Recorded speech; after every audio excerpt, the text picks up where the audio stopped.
Okay. So I think we'll begin. We have 32 folks so far.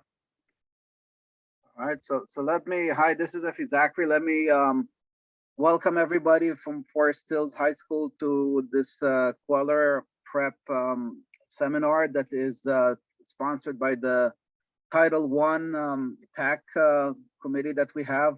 We decided to allocate some of the Title I money we have to help students with financial aid applications and also getting into college. This is one of the series. We started last week. This is the second presentation we have now. We are going to have another 8, roughly one every week on Thursdays.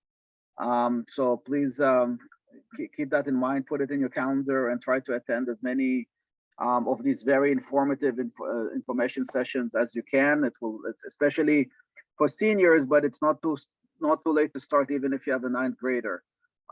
If you have students, this is supposed to be targeted for parents, but if you have students, please, they're more than welcome to join us and see what's going on.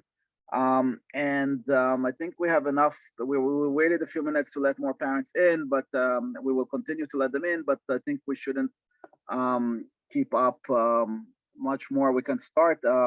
Bill, why don't you introduce yourself first? Let us know a little bit about your background and your experience. Thank you, Effie. So my name is Bill Reddick, and I'm hoping that tonight will be a productive use of an hour of your time. I have a lot to say about financial aid. A little bit about myself. I have a kinship with you guys because I was PTA, involved with the PTA at my son's high school, Townsend Harris, just down the road from you guys.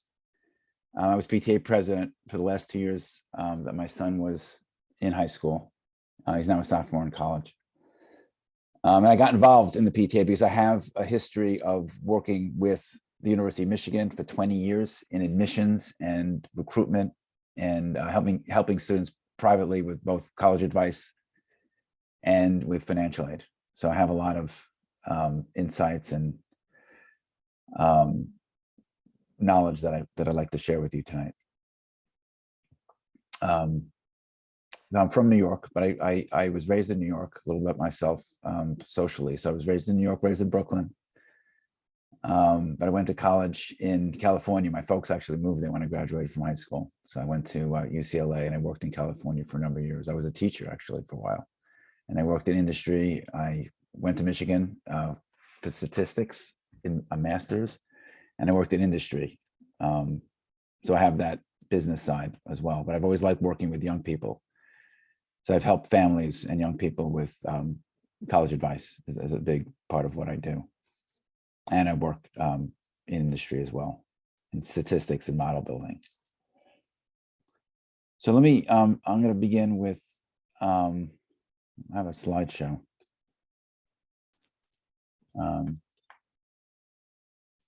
That's it. Okay. And so before I begin, let me just say that rather than just being sort of a static video that you could just watch, I do want this to be interactive. So if you have questions, put them in the chat, and every few minutes I'll read them and ask. Maybe you'll be able to speak the question. I'll just read the question and try to answer it. So we're going to talk about how to pay for college. So this is a different dimension in the college process. So it's daunting. The numbers seem pretty scary. Here are some numbers.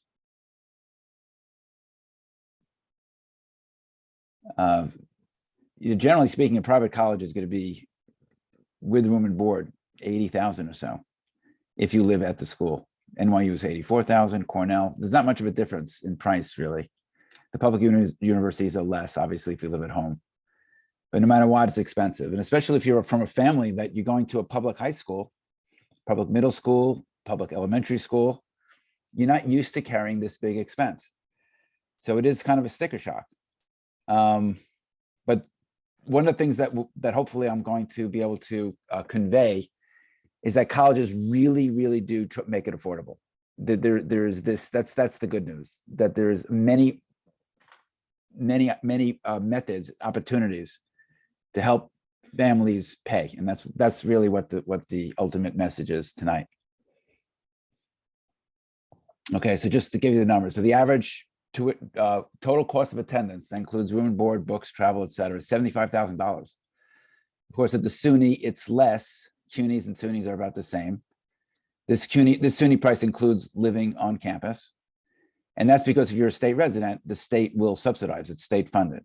So that's one difference. But we'll soon learn, very importantly, that a SUNY, surprisingly, is not typically, or often I should say, not less expensive than a private college. The sticker price is much less, but the price that you pay can actually be less. That's one of the topics I'm going to cover tonight.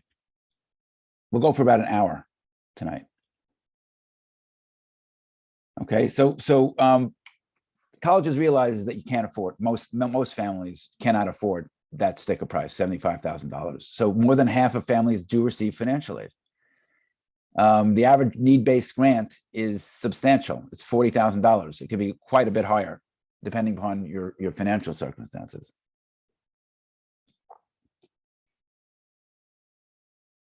Okay, so let me go over some of the basic vocabulary and some of the terms that are used.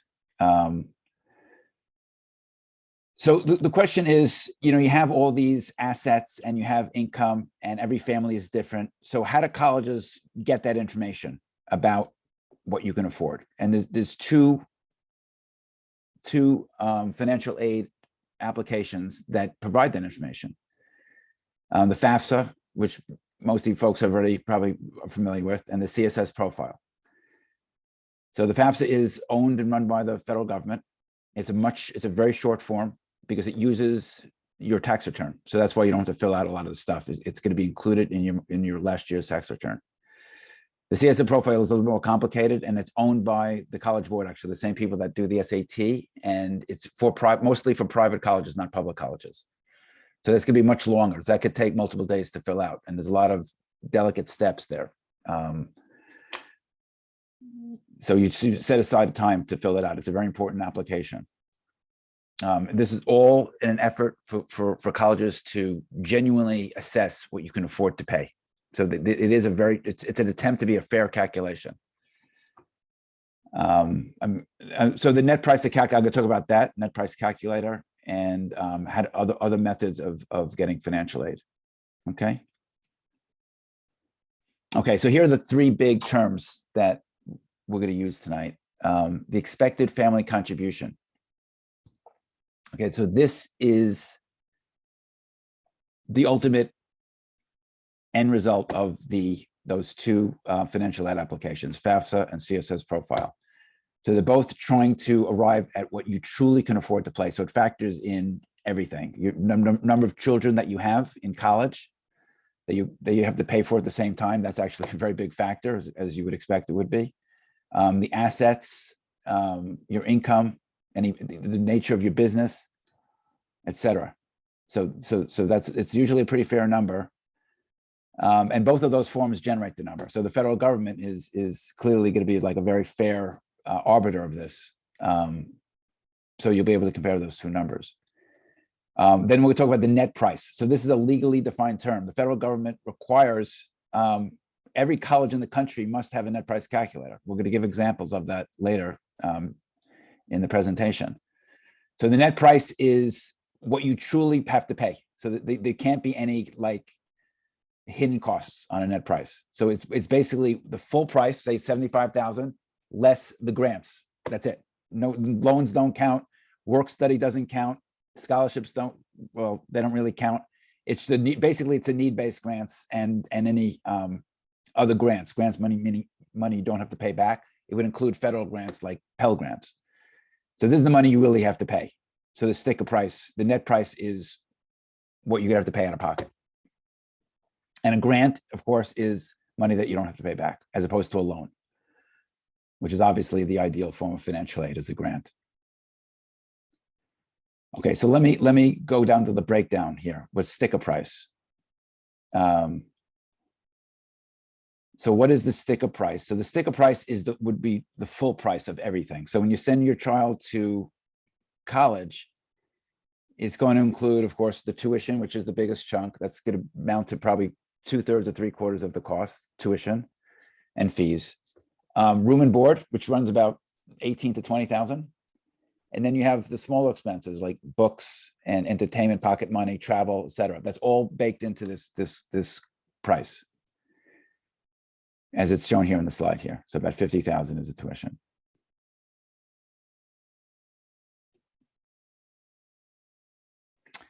So this when you take a step back and you realize the economics of colleges are different than almost any other thing that you encounter in life.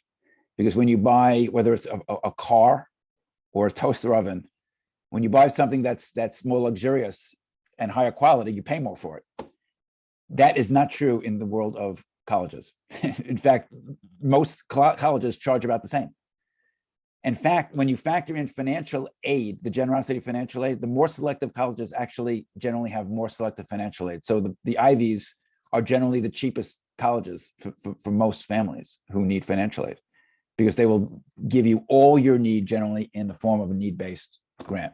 Many of them have no loans or the minimum amount of loans. So it's the opposite of what you think. Like a Porsche in the world of colleges costs less than like a used car, a used Chevrolet. So that's surprising. Okay, so this is what I was talking about, the net price. So I just want to revisit this idea. So the total cost of attendance, then you have your grants, the money that you don't have to pay back, so it doesn't include loans, and the net price is what you're going to wind up really paying. That's what you really have to pay. And let's just take a break right here. Any questions?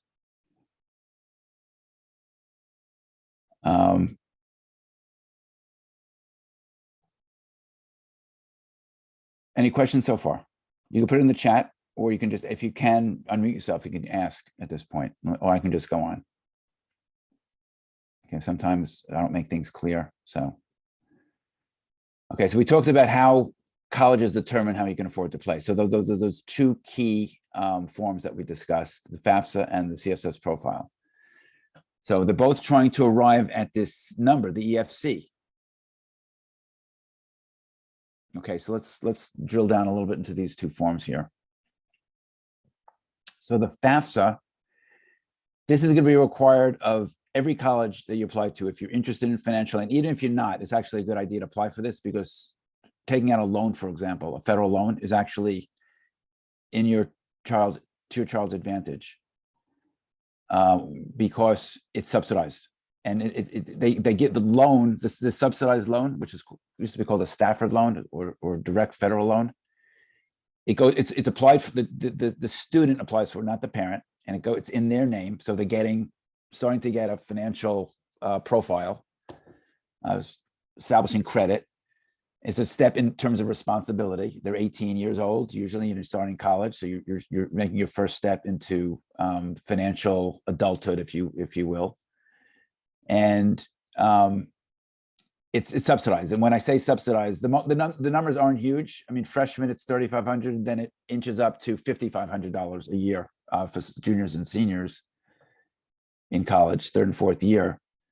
But it's subsidized in the sense that, number one, the interest while you're in college and the first 6 months after you graduate from college is paid for by the government. So you pay nothing, and it doesn't accrue.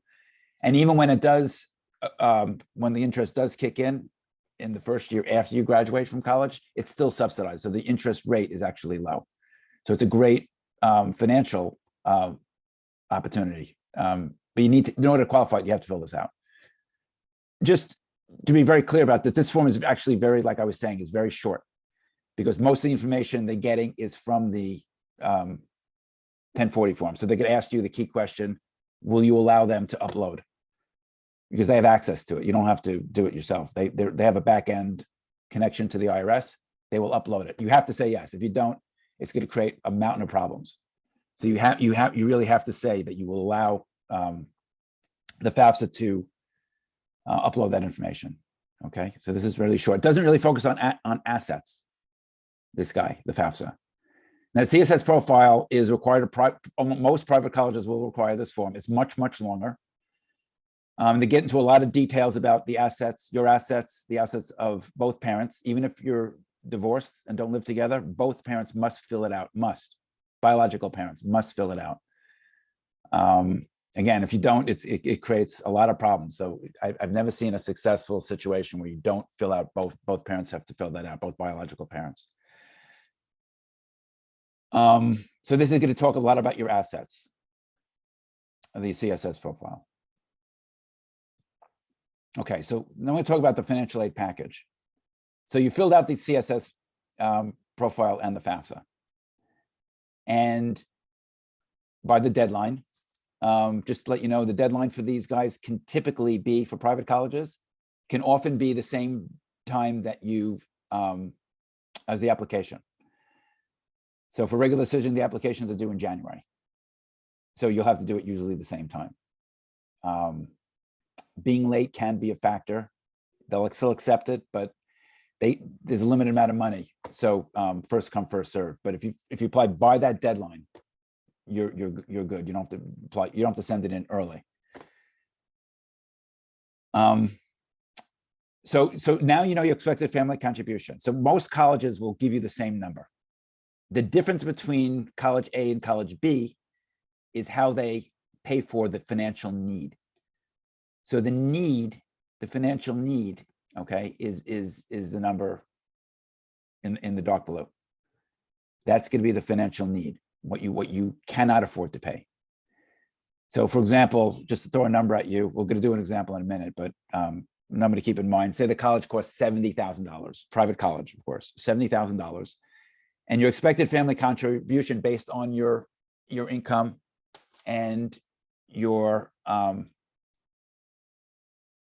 income and your assets, they determine that your expected family contribution is $20,000 a year. So that's a gap, right? So the sticker price is $70,000. They're saying you can afford to pay 20. Okay, so there's a $50,000 gap. That's what they call the financial need. So the question is, how do they put this financial aid package together to meet that $50,000? Well, these are the main components of that. Need-based grants, you can see it down here. Need-based grants, Pell grants, and state grants, like the TAP, for example, would be a state grant, the Tuition Assistance Program of New York State. Merit-based grants, that's like scholarships. Some schools don't have that, but most do. We talked about the loans. I'll talk about that a little bit more. Plus loans is an additional federal program where the interest rate is higher, but it's still a good loan. I mean, it's still partially subsidized. Work study, which usually can max out at about $2,500 a year. So that's a job that the student will have on campus. And of course, there's private loans. And some colleges will just, not atypically, will ask the parent that you have to pay more from your just expected family contribution, whatever that might be. Okay. Okay. So this is the FAFSA. So this form, I'm just clicking on that link. So this is what the FAFSA looks like. So you would create it. If you haven't done so, you create an account. One big difference between the FAFSA and the CSS is if the parents are not living together, they're separated or divorced or never married, the FAFSA only requires the tax return and the information from the custodial parent. The non-custodial parent does not need to fill out anything with the FAFSA, have anything to do with the FAFSA. Not the same with the CSS. Like I was saying before, the CSS absolutely has an ironclad requirement that both biological parents have to fill out separate. They're totally separate, and there's a firewall. So one parent cannot see any of the information from the other parent unless they choose to share it, of course. Okay. All right, let me go back here. Bill, let me ask a quick question. Please ask. Yes. What does it mean exactly to be a returning user? If, let's say 2 years ago, your son applied to college and now you are coming with the graduating senior from high school, do you need to start over again, or you just need to update some of the information? Yeah, that's a good question. If it's another child, I would open a new account. So you recommend opening a new account for every child? Correct. Unless they're applying at the same time, the twins. But other than that, yeah. Even if you already have one student or one child in college, you still recommend that we open a new one? Well, if you have one, that's a good question. If you have one child that's currently in college, say they're in the second year, and you have a second child that's about to enter college. That's a good question, actually. Because now that I think about it, I think you might use the same account, because you have an account. In that case, I would use it. If it's a second child and the child's been out of college not in college or out of college, but if they're in the college at the same time, yes, I would use the same account.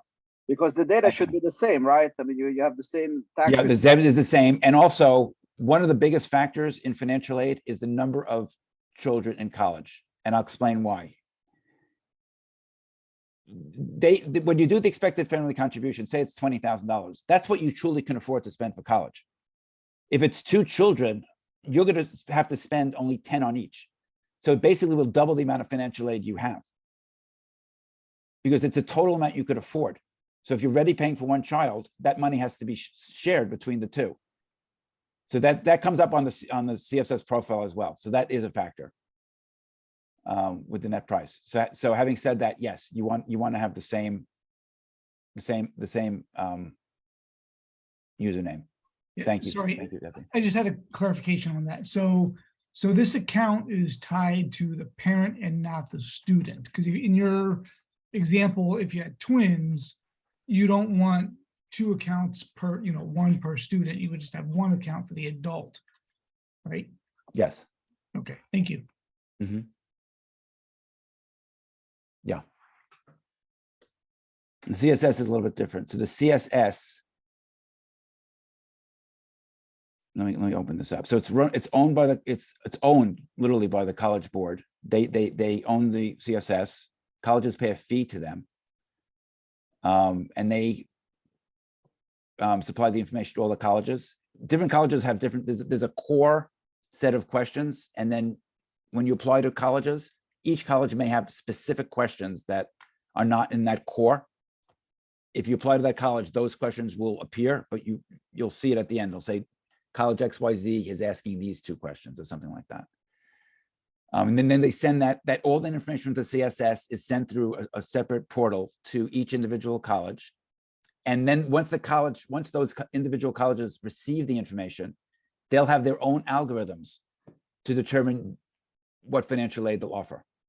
So as you will see, if you do the net price calculator with multiple colleges, the financial aid generosity varies widely, because each college is calculating things differently based on a host of things, including their endowment, their policies, location, like how expensive the cost of living is, et cetera. So there are wide differences.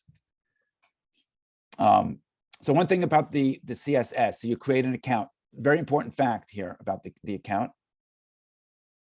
The CSS will require the parent to use, this is what I'm about to say is very important, otherwise it leads to a host of problems. You must use the same account that the student used for the SAT or the AP exams, which is the same. You must use that same username and login. That's a key. That's for the custodial parent. For the non-custodial parent, they set up an account independently. So they'll create their own account in their name. Okay, and it goes by email address. So the email address that your student used when they applied, when they signed up for the SAT, that's what they're going to use. You have to use that. Okay. All right. So you'd set that up. So you have to discuss obviously with your child, of course, to get that information. Okay. So the SUNY and CUNY will not use this. Most public colleges will not. If you go applying to a public college out of state, some will not require it.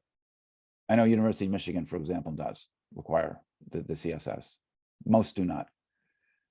The reason why most do not is because they don't really give any need-based grants, right? So the SUNY and CUNY, their feeling is everyone's getting like a $30,000 scholarship or grant, I should say, because the true cost of Binghamton, for example, might be the tuition is 40,000, say, the true value of it, but they're only charging you like 11. So it's like a $30,000 discount for everybody. So they don't feel like they're discounted any more than that. So actually, if you do have a lot of financial need, that's why I was saying before, the SUNYs can actually be more expensive. Okay, so how do they make it affordable? That's what I want to talk about. So I was getting back to this idea about the financial need. So the financial need, we discussed this before, they have different components to it. So the question is, how do they come up with that mix? So in order to talk about that, let me give you this kind of big picture here. So the generosity of financial aid is related to selectivity. That's one of the biggest takeaways about financial aid. So the more competitive the college, and you could look at US News to get a general idea. I don't know if most people are familiar with the US News rankings. That's an excellent guide. It's not meant to be like literally, the ranking because it changes every year, but it's a rough correlation to selectivity and generosity of financial aid. So the IVs, for example, all give 100% of what you need in, or close to 100% what you need in grants, need-based grants. And then there's those Stafford loans I referred to, and maybe work study, but that's only about $5,000. So everything but $5,000 will be covered, and many colleges, not even that's covered. So there are about 25 colleges in the country, including most of the IVs, and schools like Amherst, Williams, Swarthmore, Bowdoin, just think of some names, Duke, Northwestern. So like the very, very top schools will give you everything you need as a need-based grant, and that's it. So they just that's it. That's the ideal situation, obviously. If every college can do that, that would be wonderful. But of course, there's financial limitations. Okay, so that's what this curve is showing. The very, very top, they're giving you 100% need-based grant. So that's the ideal financial aid package, would be that. So this is kind of like giving you like a sense of what you can expect. So the top of these in the beige color, that's a hypothetical example that you fill out the FAFSA and the FAFSA and the CSS profile and say the numbers were the same. They usually will be, typically close to being the same, won't be exact, but say you can afford 25,000. I was saying this before. So the question is, how do colleges pay for the rest? So like I was saying, the green is the ideal, that's the need-based grant. But for the schools that go down in selectivity, they can't afford that. They can't afford to do the 50,000. I mean, I think like Yale has a endowment of like $25 billion. So they throw in, so merit grants, loans, work study. So what a merit grant is a big vehicle colleges use to draw you. So they kind of figure out, there's something called an enrollment office. But most colleges have what's called an enrollment office within their admissions office. So the enrollment office are one of the jobs is to try to lure students in with one of the things they do is sweetening their financial aid package with a merit grant. And they can kind of estimate what are the schools, what are the colleges you were accepted, the child was accepted to, and they can kind of like compete by offering you a merit grant, often referred to as a scholarship. Okay. Let me see if some questions here, because I see some stuff in the chat. Yeah, you can always raise your hand to ask a question. So if you want to ask a question, please raise your hand and we will unmute you. Otherwise, please type it in the chat. I will start by asking a question. The merit-based grant that you just mentioned, is that something that we can rely on to receive every year, or is that just the first year the lowest in, and then they might discontinue it the second, third, or fourth year? How does That's a it good work? question. Generally speaking, if it's offered in the financial aid package, in other words, when you're accepted into college, you'll get an acceptance letter. Congratulations, you've been accepted. Within 24 hours, you'll get usually at the same time or within 24 hours, you'll get the financial aid package. That package is generally speaking renewed each of the 4 years. So it's not a one-time deal. It's all 4 years, unless things change dramatically. But if you have routine changes in your financial situation, it will not change. So if my financial situation remains relatively stable, I should expect a very similar financial aid package every year. That is correct. So yeah, so the FAFSA and the CSS both come out October 1st. So even if you filled out before, it doesn't count. The data is wiped clean. So you have, so starting actually, what is it today, the 29th? So in 2 days, it'll come out. Okay. So that's about the plus loans. Yeah, the plus loan, it would be sort of like the last resort because there are other financial aid available. So it says here, if parents are divorced, the FAFSA will not require both parents to sign the form. In the CSS, that's correct. Yeah, I do have some information I'm going to share with you in a moment about this stuff. So I do have some documents that will clear this, make things a little bit easier to understand. Okay, so I was talking about US News, the rankings. Okay, so this is what has to do with the selectivity. That's why I include this document. So this is not updated, but this is the 2021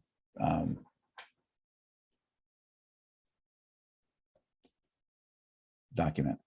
Okay. Let me put that in the chat. That's the first thing I'll put in there. And this has to be updated, but at least it's something. So I'll put that in the chat for you guys.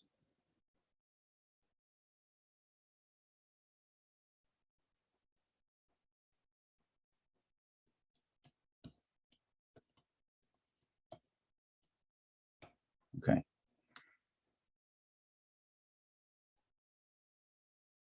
All right, so this is somewhat surprising if you've never gone through this process before. Financial aid varies widely.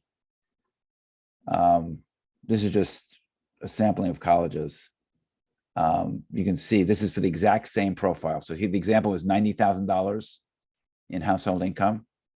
Do not own a home, assets less than $100,000. The public college here, I only have one public college. That's for in-state, so doesn't really apply for us. You can see this is the net price. So this is the amount you'd have to pay. So Carnegie Mellon is very pricey compared to, say, Amherst, right? And even though Stony Brook is a public university, you can see the price is very similar to Amherst and Wesleyan, for example. Harvard is less. Harvard's the cheapest, of course, they're the most generous, but they're the richest. And it also relates to what I said before, that the most prestigious schools are generally the most generous. So Harvard, of course, is near the top of that list. Okay, this is actually from the Princeton University website. Princeton University is actually, I think, technically the most generous school in the country. One of the reasons why it holds the #1 ranking in those US news rankings, part of it is the generosity of the school. So you can see, you can see here, if you look at the numbers, look at the bottom here. I mean, if you're making up to $250,000 a year, you'll still get a grant of almost $40,000. That's extraordinary. So a lot of parents don't realize that even a generous income, a high middle class income, will have financial aid. These are, by the way, these are all need-based grants. When they say, yeah, grant, that's of course need-based grants. Okay.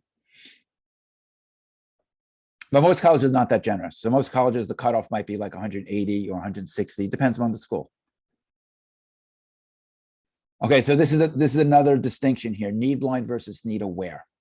So only about 35 colleges out of the 500 private colleges in the country are need blind.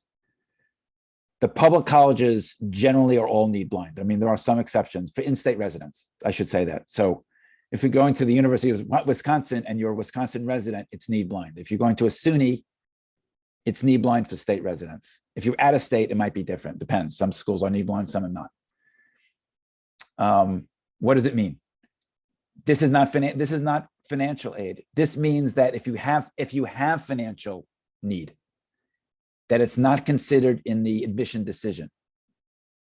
So this is one of the sore points with colleges, because they don't want it to be need aware, because that's far from ideal. But financial considerations means they have like one pool of money and they have to distribute it. They don't have an unlimited amount of money, so they have to create some kind of sensitivity to need awareness. Like, just to give you an example, if you have one family that needs, say, 70,000, they can take two students who need 35,000 in grants. That's kind of the calculus there. The sensitivity to need also varies. It could be slightly sensitive. Generally speaking, when you apply early decision, it's not as much because the pool of money is bigger. Okay, so this is an illustrative graph that shows you how the need is. This is not, take this with a grain of salt. This is not public colleges, this is private colleges. And it tells you how financial need affects the chances of admission. In other words, it doesn't like eliminate the chance. It does make it harder to go. And this is something that a lot of colleges don't want to share, because it is that kind of unfortunate situation that they, it's far from ideal. Okay, so if you have no financial need, you're on the left side here, it will raise your chance relative to the average student by 20%. If you're kind of middle class in the middle here, lower middle class, working class, it's going to have an effect. But if you have a high need, a very high need, it actually will, believe it or not, it will help you. Because first of all, you qualify for a Pell Grant. So Pell Grant is under, I think, 40,000 a year. Pell Grants are used as one of the metrics for like measures of diversity, socioeconomic diversity. And they also want students who have overcome financial hardship, because it basically makes the student, shows the college that you've overcome issues that other students haven't, so that have not. So that would add to your strength of your application. So that's like kind of the logic of that part of it, okay? Okay, so let me get to this now. So this is an example of, is it cheap to go to a SUNY?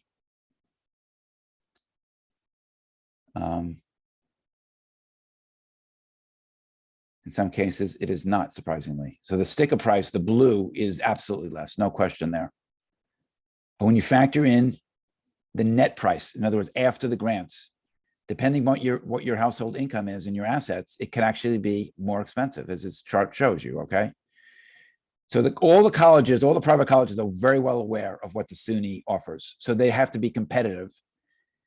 And that's part of the reasoning that goes into like these financial aid packages, including the merit aid. So that's going to be a factor too, in how much merit money they give. The need-based aid is just based on need. But if you could truly only afford to pay $12,000, these top schools will only make you pay $12,000. But the thing about it is, the SUNYs, this is very disappointing, quite frankly. The SUNYs don't really have a need-based aid program. So if you can only afford like $10,000, they're going to make you pay $20,000, the SUNYs.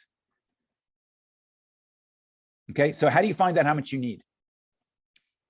The answer is the net price calculator. So we talked about what the net price is. And this is actually a very interesting fact, that if you take one thing away from this presentation, it might be this one, that every single college, public or private, is required by law, federal law, to have an accurate net price calculator on their website. And it must be accurate. And it usually only takes 10 to 15 minutes to fill it out. So you can know right now, you can do it tonight, and you can go to your students' favorite colleges or compare other colleges and see what they will pay. We're going to do an example in a minute. This was actually the result of that. What you're looking at here is actually what we showed before. Okay, let's do it here for two examples here. So the way you could actually, the shortcut is you just type net price calculator in the search box and it comes up. But let me look at this example here. Let's look at Northwestern for a moment. I'm sorry, Northeastern. Sorry, that's in Boston. Northwestern is in Chicago. So I could type it in, but I also want to navigate this a little bit. Okay. So I could just type it in here, net price calculator, but let's not do that. Let's look here. So let's look about admissions, navigate the site.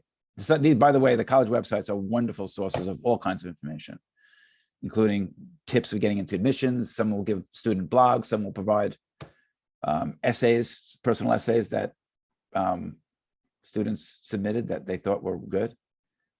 So undergraduate admissions and prospective student resources. That looks promising. Let's see down here. They give you the deadlines. Keep scrolling. Financial aid information right here. Tuition and fees. Cost of financial aid. That's pretty typical for a private college, a good private college. Those numbers are pretty typical. You add that up, it's 80,000. Okay, so most colleges, again, you have to have the net price calculator. Some colleges, many of the good ones will have basically a quick version of the net price calculator, which is here. It's called My Intuition. Many of them have something similar to it. So let's do it. Just show you how quick this is. Okay.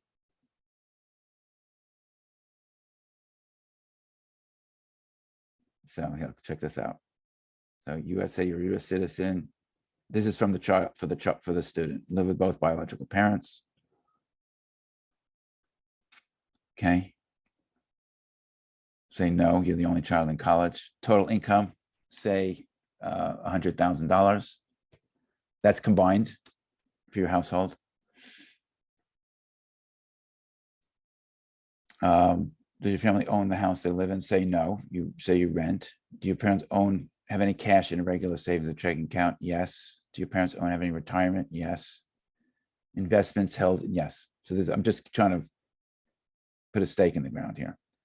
So how much money you have in your checking account? Say $20,000. A retirement plan, say $100,000. By the way, retirement plans are not touchable. So that's not factored in. They do it for their own statistical reasons. It's not going to be considered. That's a little tip for you there, right there, insight.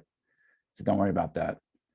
Non-retirement. So that includes the 529. So a lot of parents ask that question. Is the 529 factored in? Indirectly, it is, because it's lumped in with all of your investments. So say, for example, you have, say, $80,000 invested in stocks and everything else like that. 529. There it is. So it took, what, 3 minutes? This is what they're saying. What they're saying is actually giving you a range because it's my intuition. If you did the net price calculator, it would give you one number. $23,000. That's it. $24,000. That's what you have to pay. Let me see if that's correct. Hold on. Let me look at this carefully here. So you're getting 40. Here's what it is actually. Let me see. The word net price calculator has to be there. So let me make sure I got this number right. Since it's not the net price calculator, remember I said we did that shortened versions. This is not the version that the federal government requires. The federal government requires one where it says your net price is X. So they're kind of getting around it. So you have to figure it out yourself.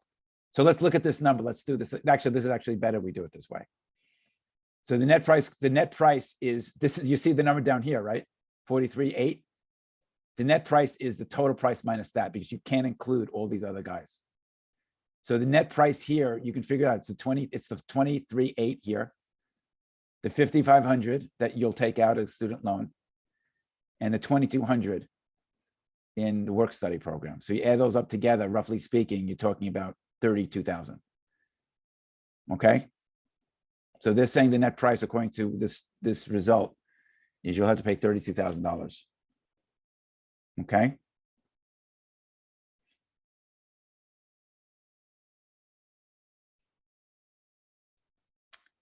So one parent, I'm just reading a question. Why do they ask about money in my retirement if they can't take it from me? The main reason why they ask about that is so that's not, you don't make a mistake. Like if your assets, there are ways of kind of inferring if you're including that in your other assets, your investment assets. So it is, I probably promise you it's not factored in. I promise you that.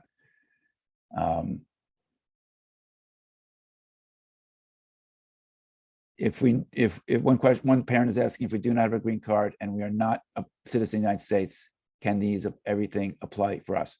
So the answer is, if you're not a US citizen, if you're not a green card, I don't believe you can fill out the FAFSA.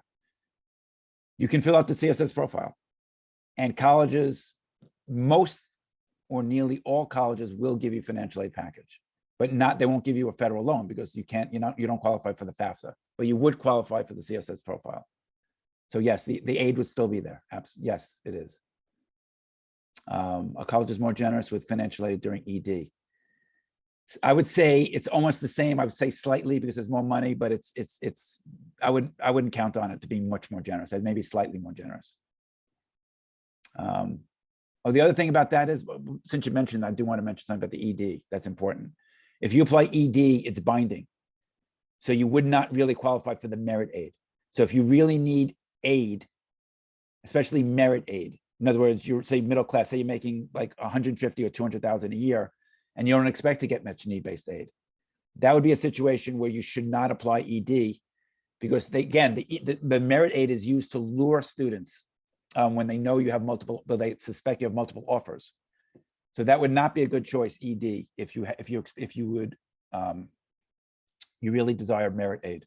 So that's a trade-off for that. Okay.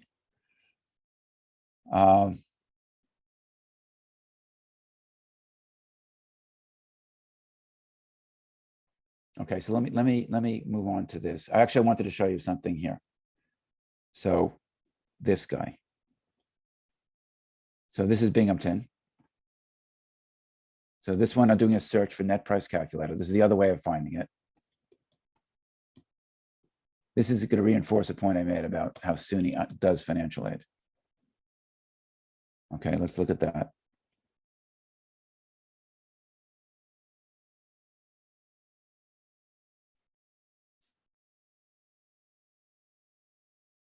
Sometimes you have to fish it out here. It's right there on the bottom. Okay. This one's gonna be really short.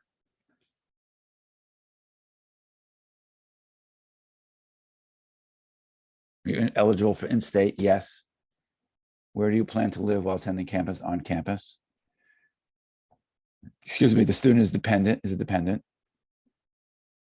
Expected family contribution. Pardon me. So say you can only afford to pay like $10,000. I'm gonna prove a point here. Say you can only afford to pay 10 based on the FAFSA. You can get that information when you do the FAFSA. Okay.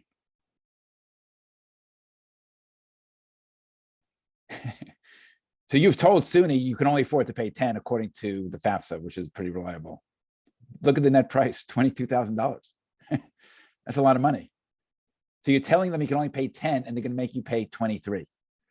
Okay. So obviously there's loans and things like that, but that is not particularly generous if you can only afford to pay $10,000. So the loans, the federal loans with the full federal subsidized loans of $5,500 for a freshman, it's $3,500 for the Stafford. And then there's another less generous loan for $2,000 federal loan.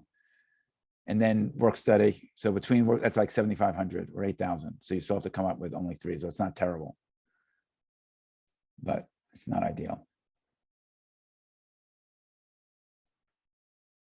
This is like a timeline. This is kind of a little bit confusing, but just kind of goes over some of the things here. So senior year, if your child is a senior in high school, early November is like a big date, because if you're going to apply early action, early decision, early action is for public universities, early decision is private. Some privates do have early action, but most do early decision.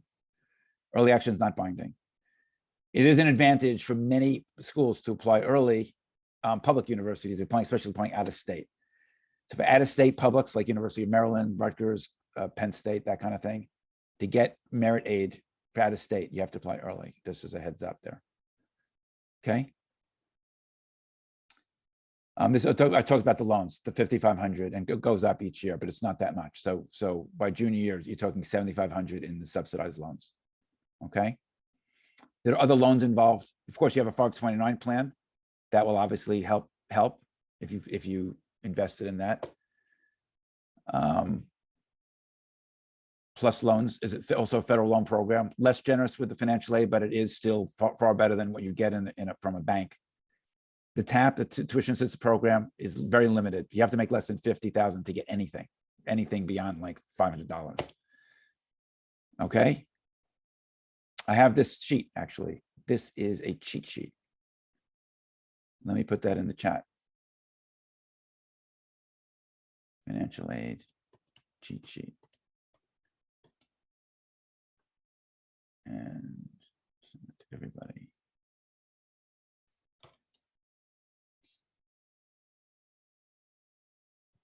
So look at that. This kind of summarizes the whole program. Most of the action here is down here, need-based grants, and the bottom.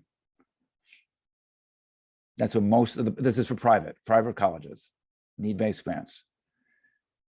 One thing I want to say, kind of like said a lot of things.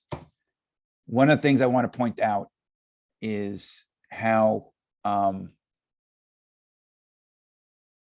people think, oh, public universities are less expensive because it's public. It's paid for by the state.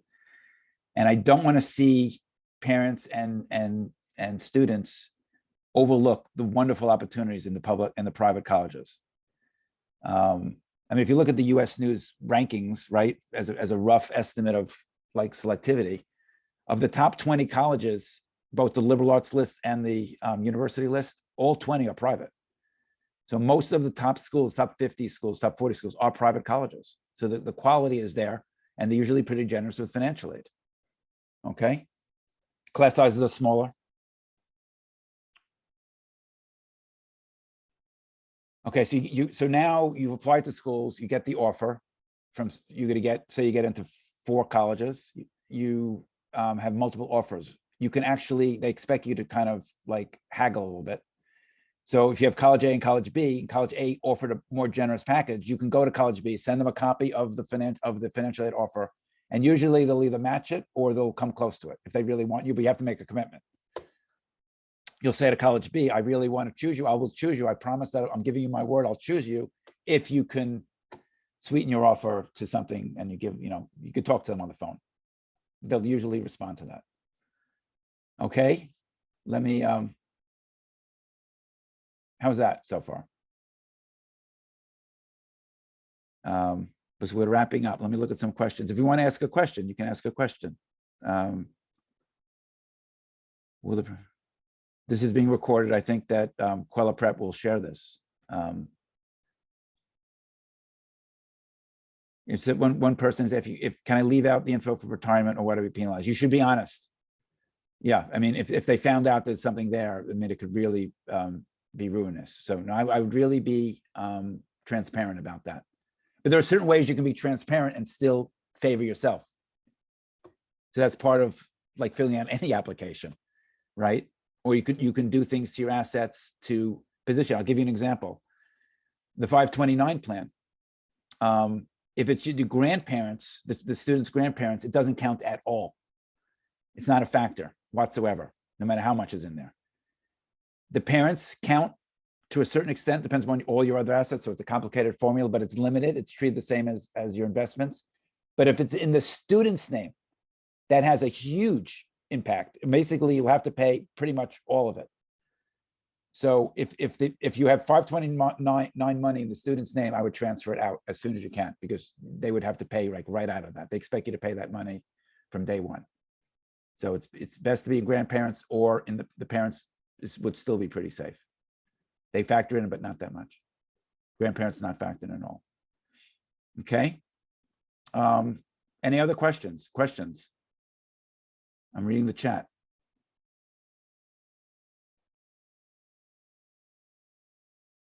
You can ask a question out loud if you want. Raised hands. Let me see that. Hold on. I see it now. Okay. Hi, Hi, yes. hello. I'm sorry, go ahead, please. Who filled out the form for FAFSA, the student or the parents? Right, so the parent should fill it out, primarily the parent. Okay. Even it says, it's some part will say for the student, you have to fill out student information, but generally speaking, parents fill out both the CSS and the parent, the student, I could very well participate. It's good that they see what you're doing, but I think the information is from a parent would be expected. Yes. Okay. And if the parents never marry and live it together, who fill it out the form? The both? Both Right, so information? if you're custodial parents, only one parent, if you're living in the same household, it's Yes. both parent, it would be household income. So for the FAFSA, it would be both. Both. Yeah. And if one parent have income and the other doesn't have, like say one have a social and the other don't have. Right, so if they're living together, you would fill it out as a household income. If it says, for the FAFSA, you can only put one person, but the household income, since if one person has a green card, for example, Mhm. you would fill out the FAFSA and you would still list the household income. You'd still have to list the household income for both parents. Oh, For the okay. CSS, it's for the CSS, regardless, you'd have to list both, regardless of the situation. You always have to list both biological parents, whether they live together or not. If they live together, it's one form, just one and you're done. If the parents don't live together, then both parents have to fill it out, but the non-custodial parent Doesn't count. would have to fill it out on their own separate app. They would create their own account. Otherwise, if they live together, it's just one account. You just fill out both. The CSS profile will say parent one, parent two.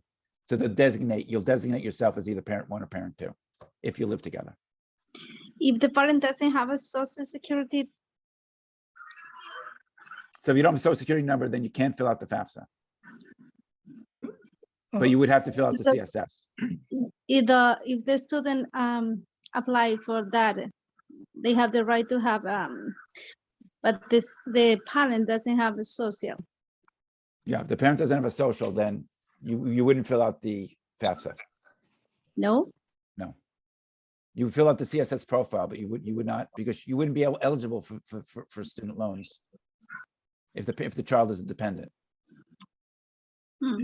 Mr. Reddick, I have a question regarding, you made a statement about the 529 being in the grandparent's name. Is that correct? Yeah, if it could be, if it's in the parent's name, it's factored in, but not in a big way. So you said parent or grandparent? So yeah, I'm confused. So if it's in the grandparent's name, then it's not treated, it's not factored in at all. It's not a factor in any, it's not considered, there's no question for it. It's not So- known to the colleges. So But if my it's- question is, hopefully this isn't too morbid, but if it's in the, and I don't know about this, but if it's in the grandparent's name and the grandparent dies, do we have to do anything to transfer it to the parent, or does it just still work as Well, is? that's a good, yeah, I see your point. Well, let's say, for example, they deceased and you inherited the money, then you would have to treat that as an asset. Yes, From the parent? from the Or- parent, because it's now your asset. They ask about assets. Okay, all right, thank you. Excuse me, this is Yoko. Hi, I have a question. I divorced with my daughter's father like 12 years ago, and then she is living together with me forever, like 24 hours. And then like I'm working, and then I have a green card holder. So like once I'm gonna apply for FAFSA, the problem is not the problem, but the reason is like we always claim for her like alternative year. That's the law. Once we're gonna divorce, like the court said, like for example, this year, like her father claimed for the tax return. And then like last year, like I claimed for her tax return. So like even if like this year, I do not claim her, however, still I can apply for FAFSA by only my information. Is that correct? Yeah, the dependency status, I don't think well, is she a dependent? Is she considered a dependent on her father? No, it's me. Always it's me. Just like a alternative time, like to claim for the tax return. However, like her dependency is me. Right. Oh, so she's a dependent and you're claiming her as a dependent. Okay. Yes. So you're the, and the father doesn't live with her? No, I'm living with her always. Okay. So that would be the Yes. situation. So on the FAFSA, only you would fill it out. Okay. Right. But on the CSS, you would have to required. Sure. The father would have to fill out the CSS. I understand. So if it's only apply for FAFSA, only my information, my Right. tax So, return exactly. is Some okay, schools, right? yeah, some schools do not require the public colleges do not require the CSS. So you wouldn't have to worry I about see. it. I understand. I understand. So, and then even if like I'm green card folder, still doesn't matter. Like I can apply for the FAFSA, right? Yeah, if you have a green card and a social security number, you would Yes, you would of apply course. for Yes, FAFSA. both Yeah, of them. Yeah, that's I right. understand. Thank you very much. I really appreciate it. Thank you. Sure.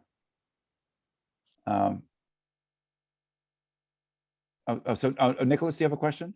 Yeah, I have a question. So, my immigration status is being processed. So, I'm in ¿cómo se dice? Asylum. I'm in an asylum process, but I have me and my parents both have social security and working papers. So I want to know if I'm still eligible for FAFSA. You are, exactly. So if you have the social security, that's the key. If you have a social security number, then you get to fill it out. Yeah. Oh, okay. Thank you. Mhm. Appreciate it. Yeah. So that's the key. I mean, Yeah, yeah. I don't understand because I saw another video, another workshop, and they say if you pay your taxes, you can fill it out the form, even if you don't have social. The FAFSA? Yeah, Without a social security number? yeah. Because if And you don't have if you pay wouldn't have your a green card? taxes- No, but if you pay your taxes, you still do it. Okay, don't that's to my knowledge, I don't know, but I mean, I'm not going to say for sure, but I thought you had to have a green card, a social security number, et cetera, to apply for the FAFSA. But if you filed for taxes, Yeah, because the child is who applied is they're citizens. right, but they're dependent on you, and they're looking for your financial aid information. You'd be eligible if that's a good question. And I'm going to honestly say I don't know the answer to that. It's a good question to ask, and I will actually try to research that, and I'll send it to Effie. I'll try to find the answer and send it to him, and I'll send it. This is Effie. My guess, and it's only a guess, is that if you file the tax return, even if you don't have a social security number, maybe you did have some kind of tax ID number that you got from the IRS. Yeah. And maybe as long as you have a tax ID number, maybe that's good enough for the FAFSA because they will be able to link it to your tax return. That's my best guess. But Yeah, I'm Googling this right now. Yeah, but it's you- funny because they say that if you don't have social, you have to put zeros. And then if you pay your taxes, you have a number. I don't know. That's why I asked. Yeah, I just Googled it right now. And it says right off the bat, it says a social security number is necessary to complete the FAFSA form. Yeah, it seems pretty defend. That's from the FAFSA site. So it appears. Let me see. Hold on. That's what it says. I'm just reading it. Okay. Now another one says if you don't have a social, it says you should enter all zeros Yes, that's on the what. FAFSA where it says ask for that information. So it's getting two pieces of information there. So let me look into it more. But that's a good question, and I don't know the answer. I don't know. Yeah, because the child is who like they're gonna get the grant, not the parents. So I don't, Yeah. if they are citizens, I don't know. Yeah.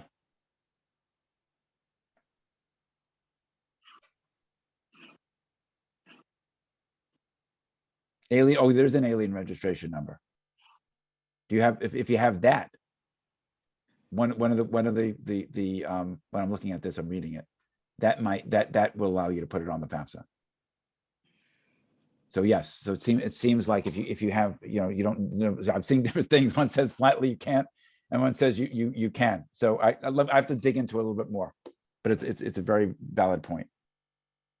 Okay.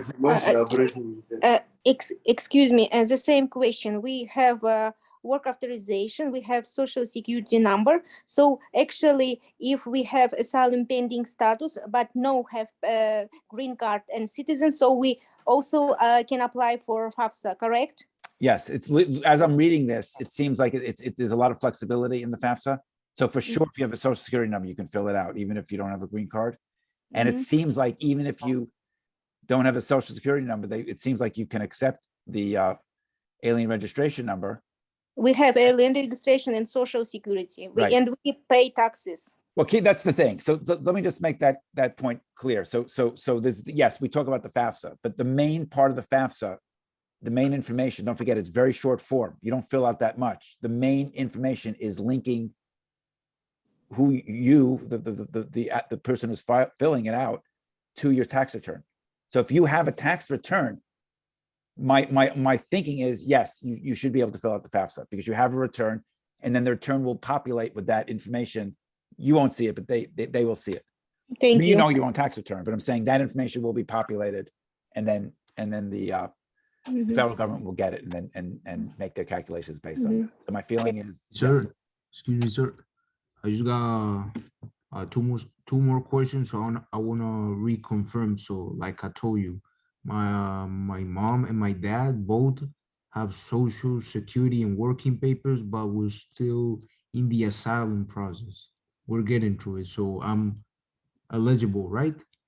I would say you're eligible. Did you file a tax return last year? Yes.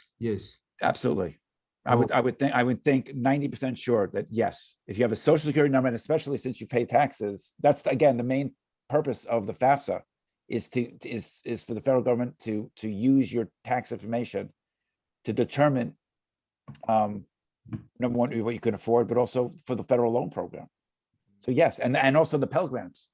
Okay, thank you. My last question, but this is not related to the aids and everything. It's more about colleges. So do you know a good amount, like a minimum amount of colleges that you should apply to, like 6, 8, something like that? You have like a number? I do, yes. I mean, I actually last Thursday, I think it was recorded, but there was a lot of good stuff that I shared last Thursday with the Forest Hills High School PTA. But the answer is, yeah, it should basically be like from my feeling is between 8 and 12 colleges. It would be the ideal number. 8? 8 to 12, Okay. between 8 and 12 colleges, Oh, not more than that. okay, thank you. Appreciate it. Mhm. Yeah, just a brief word about that. So those who didn't attend last Thursday, the idea is that if you really do the research, it's not likely you'll find 12 colleges that really are good fits. So the whole application process should be about student and parent trying to find the colleges where that student will thrive the most for 4 years, where they'll really feel comfortable and thrive. And I think if you really do that, I mean, you come up with a list. It's hard to find 8 schools where that's really going to happen. So there are strategies for choosing that list, but that would be some kind of guidepost that I would use. Yeah. Okay, thank you, sir. I appreciate it. That's a good question, Nicholas. Have a good one. Okay. So yeah, Brian, do you have another question?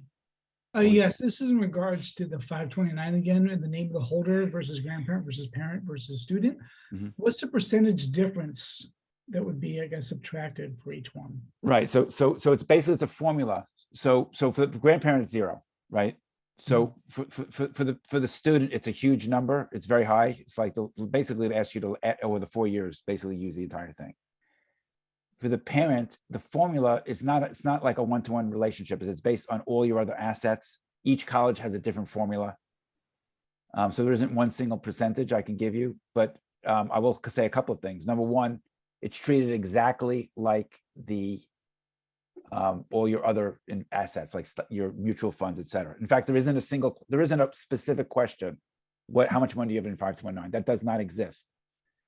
They'll ask you what your liquid assets are, like your investments, right? And they'll say specifically investments include mutual funds, 529 plan, et cetera. So it's lumped in with that. It is factored in, but they're not going to ask you to spend all of it. No. And it's but not like if you own a home, and even a home, there's certain equity is not touched, right? What's really affected is something like if you own a second home, then the calculations can change dramatically, because that's something that they feel that it's expendable. And it's not a linear path. If you have a lot of assets, it's going to be treated a lot more than just a small amount of assets. So And there's a is certain, is there a difference between in-state, out-of-state? This is all the same? for private colleges, there's no distinction Okay, between in-state and out-of-state if you're applying to a private college. Is that what you're asking? yes. Yeah, the private colleges treat in-state and out-state without exception is absolutely the same. Okay, thank you. And for public colleges, that makes a huge, it's the exact opposite. If you apply to a public college, they're going to treat the state residents in terms of generosity far more than out of state, because it's state funded. So if you put it in that perspective, the state taxpayers are funding the college within that state. So for example, like a school like the University of Maryland, which is popular with New Yorkers, there's quite a few, I think it's like 15% of Maryland is from New York State. They have very little financial aid. I mean, you can get like a scholarship for maybe $8,000 or $10,000 at most, really.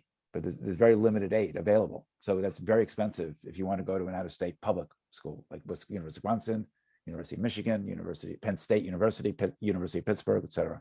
Yeah. Bill, Go ahead.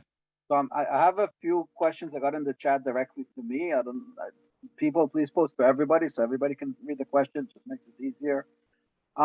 Pretty much all of them are concerning the 529 question. So let me kind of summarize. If the grandparents have a 529, that doesn't count for anything. If the parents have a 529, that counts exactly the same as their other assets, whether it be stocks, mutual funds, a CD, in the bank or anything like that. It's counting exactly the same, and it's a percentage of that the school is expected you to use as a parent. What is unclear is when you say that there's a 529 in the child's name, and the child meaning the student who's going to attend college. Does that mean that the parent has that student as a beneficiary, or the student has to outright own the 529 plan as an owner, not as a beneficiary? Can you explain the difference between the owner of a 529 and the beneficiary of a 529? Right, I probably didn't make that clear. Thank you, Effie. So first of all, everything you said is accurate. What you said was accurate. And very, very few students, actually, I shouldn't even mention it because it's very rare that a student starts their own 529 plan. So all the 529 plans have a student as the beneficiary.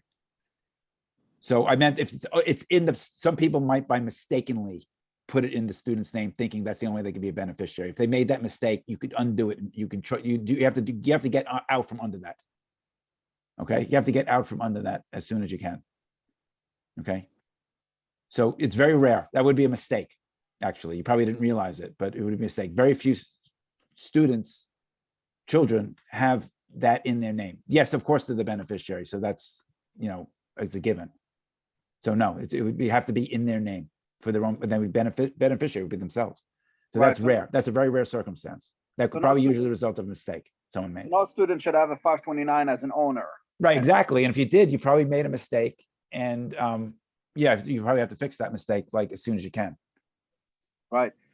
Is there any difference in beneficiaries? For example, let's say I have 3 children and I have $100,000 in a 529, and my first child is going to college. Does it matter that I have $10,000 for that student, or if I had 90,000, it's exactly the same as long as the aggregate 529 is the same. It doesn't matter how it's allocated among the beneficiaries. Exactly, because what happens is when you put money in a 529 plan, the main benefit is the interest is tax-free. So you don't get charged on the interest as it grows in a mutual fund. It doesn't get taxed. When you spend it, you can spend it any way you want, as long as it's for one or more of your children. How you allocate that is completely up to the parent. If you don't spend it on the child and you take it out for your own, then it's subject to like a heavy tax. Like it's also a penalty. You have to pay like a back tax, but you didn't pay tax. There's a calculation when there's like a penalty and tax. So yeah, you want to spend it, and the way you spend it is very specific. You can't use it on, for example, clothing or food. It can only be used for things that the tuition pays for. That a college, in other words, when you're paying for college, what that payment would normally go for. So to help pay for tuition, room and board would count if they're living on campus. Not at home. If you're living at home, it wouldn't count for food, no. Books would count. If the student needs a computer and it's used only for school, I think you could use it for that as well. Not for transportation. It wouldn't be used for that, no. So in other words, spending it is also in order to get the tax benefit, it has to be for the student, for traditional things that a student would normally spend on, not including like entertainment or luxuries or things like that. Okay. Does the 529 have to be paid directly to the college, or can you just give some money from the 529 to your student? Right, exactly. So the 529 is like a checking account. So if you're paying for college, you cut a check. So you could take the money out, put it in your checking account, and do it from there. And on the tax, when you fill out the tax form, you'd have to say what you spend it for. It's really an honor system, essentially. It's like the tax return is an honor system. But you would take it out of the money, and you could either pay directly to the college, or you could put it in a checking account and then pay it from there. Or you can give it to your child, and they could pay whatever their expenses are, as long as it's a qualified expense. Which, there's a whole, you can go online and check that, what's qualified. But basically, it's things that the normal tuition fees and room and board, et cetera, would pay for. Yeah, it's your money. You own the money, so you're in control. The parent is in control. Okay, I think this is recorded, and I think Francis Kweller will publish that to you guys. Okay. All right. If there are any other questions, please raise your hand and put it in the chat. We are a bit over time already, so I don't see any questions in the chat or anybody raising their hands except for me. So let me look on my hand. But we want to thank you on behalf of the Title I PAC that is sponsoring this from Forest Hills High School. On behalf of all the parents who attended, thank you so much to Bill and to Kweller Prep for providing this information session to parents on financial aid. I want to remind you that, please, by the way, would be great. I know Francis Kweller usually loves to see the thank yous and appreciation in the chat. So parents, if you can please show your appreciation in the chat, that would be wonderful. I also want to remind you that next week, and I think for the next 2 months, roughly every Thursday, maybe there's an exception or two, but every Thursday we should have some kind of information session from Kweller Prep regarding college preparation, some type of a seminar on college readiness and what to do to improve your odds of getting into the best college that is suitable for you. Bill, any concluding words, please? No, it really was my pleasure. I hope I was helpful. I do like sharing this. I like working with families and students. And it's my pleasure, really. I hope I was helpful. I mean, yeah, I have a lot of passion for this, so I do care, and I want to make sure that people are informed. There's a lot of information out there, and I want people to make the best decisions for their child. Thank you very much.